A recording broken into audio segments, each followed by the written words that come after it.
Je n'ai pas d'autre ambition que de critiquer le pouvoir et l'autorité morale qui lui est attachée.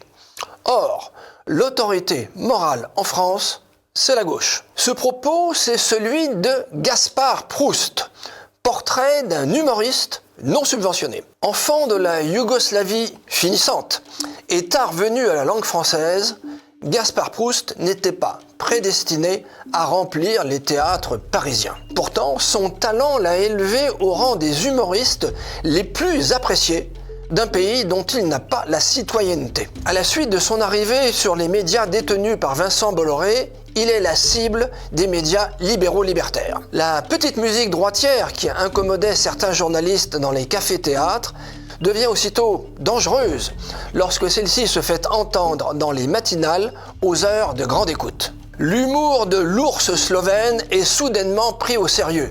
Les médias, eux, ont fini de rire. Né en 1976 en Slovénie, alors yougoslave, son père s'installe en Algérie en 1984. Le garçon est alors scolarisé à l'école française d'Hydra. La famille Pust, P-U-S-T, c'est son nom slovène qui changera à la scène en Proust, est contrainte à l'exil au moment de la guerre civile de 1991. Direction Aix-en-Provence, où le double exilé obtient son bac scientifique.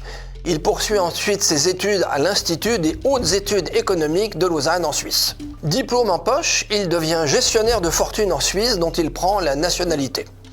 Cet amoureux de la montagne envisage un moment la profession de guide. Mais il prend des cours de théâtre, saute le pas et va se produire au caveau de l'Hôtel de Ville à Lausanne où il accompagne ses sketchs de chansons. Il monte à Paris où il abandonne les chansons pour se concentrer uniquement sur ses facultés comiques. Il est repéré par Laurent Ruquier. C'est le succès de son premier spectacle en 2009, Sous-développé affectif, au caveau de la République.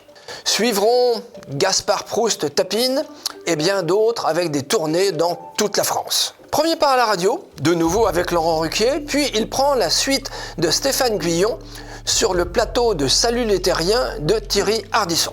Il rejoint le JDD en 2022 avec une rubrique décoiffante, mais n'y restera pas pour participer à la matinale de Dimitri Pavlenko sur Europe 1. Ne résistons pas au plaisir d'une citation sur Europe 1 le 9 novembre 2023. À un moment, t'amènes sur le tarmac tous ceux que la France compte de ficher S. Délinquants multirécidivistes, OQTF, obligation de quitter le territoire français. Antisémites, porteurs de jogging casquette californien. Tu vois ce que je veux dire? Franchement, toute la confrérie des petits anges. Hop! Tu me charges tout ça, dans la soute, direction plein sud.